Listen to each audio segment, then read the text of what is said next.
Today, I'm here to talk to you about breathing. Now, why breathing? It's a simple, everyday task, right? The most common errors in breathing are vertical chest breathing, when your chest expands when you inhale, and mouth breathing. Ideally, we should breathe from the abdomen. Here, let's do a quick demonstration. Place your hands on your belly. When you inhale, it goes out, expands. And when you exhale, it goes back in. This is how we should breathe.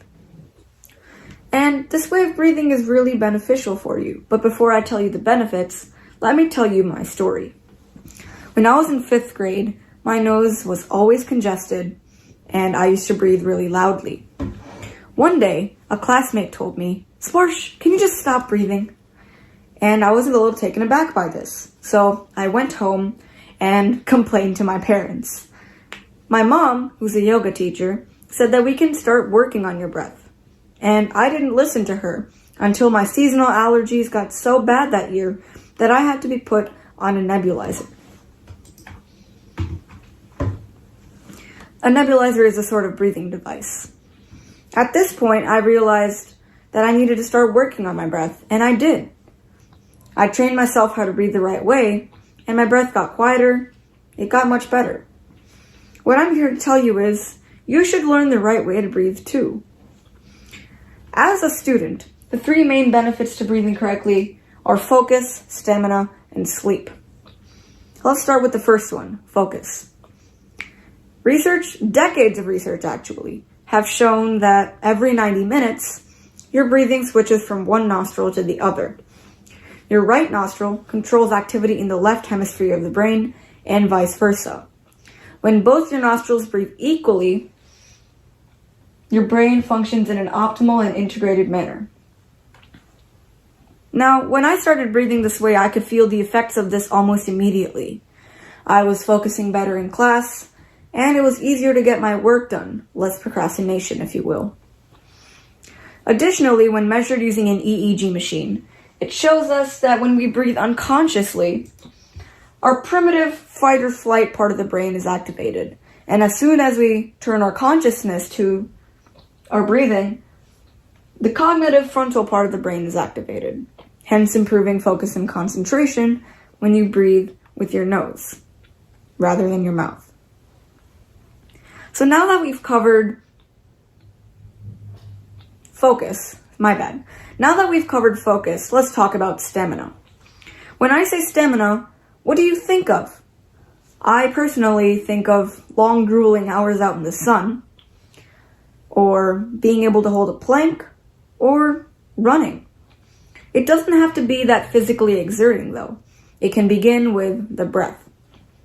Now, I briefly mentioned that breathing is incorrect when your chest expands when you inhale, but what about mouth breathing? That's wrong too. You may have thought that, isn't mouth breathing better because it gives you more air in your lungs? That is true, but it's not better for you. It gives you up to 6 times more lungs in your air. 6 times more air in your lungs.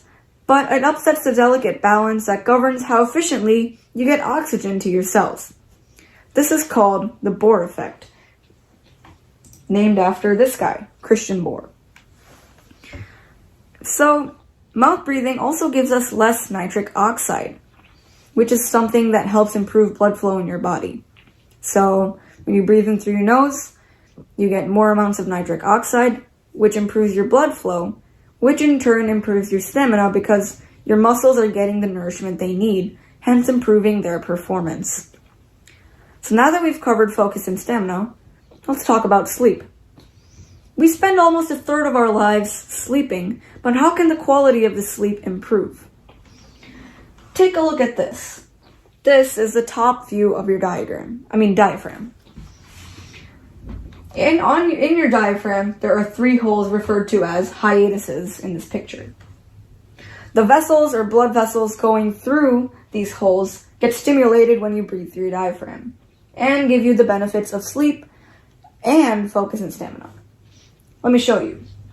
So this hole right here, called the aortic hiatus, through which goes the aorta, when the aorta gets stimulated, it helps improve your blood flow. which we just said helps increase your stamina, but it will also nourish your brain, giving you focus and concentration, and you're going to have a better sleep at night. This hole, the esophageal hiatus, through which goes the esophagus and the vagus nerve. When stimulated, these guys will improve your digestion, and you'll have overall control over your emotions. So you can control something like anxiety, which can be a huge hindrance to sleep. It will also improve your digestion, like I said before, which will improve your focus and stamina by giving your body the nourishment that it needs. Lastly, we have the caval hiatus, through which goes the vena cava. This is the vessel that gets all the impure blood from your legs to your heart. When stimulated, this one improves your energy levels. You're going to be more motivated to do things, hence improving your concentration. You're going to have more energy throughout the day, improving your stamina, and you're going to have a much more restful sleep. So now that I've gone through all this information, it would be foolish not to breathe the right way. Now, before I gave this speech, in school I took a survey, and 80% of the people said that they knew how to breathe right. Did you know how to breathe right? If not, hopefully you do. And now do you get how easy it is to gain the benefits of focus, stamina, and sleep through breathing correctly? And if there's anything that I want you to take away from this, is just do it. It's really easy. You can practice it while lying down in bed. You can practice it while working. You can practice it even right now. You can be secretly gaining an advantage over everybody else who doesn't know this information. Thank you for listening.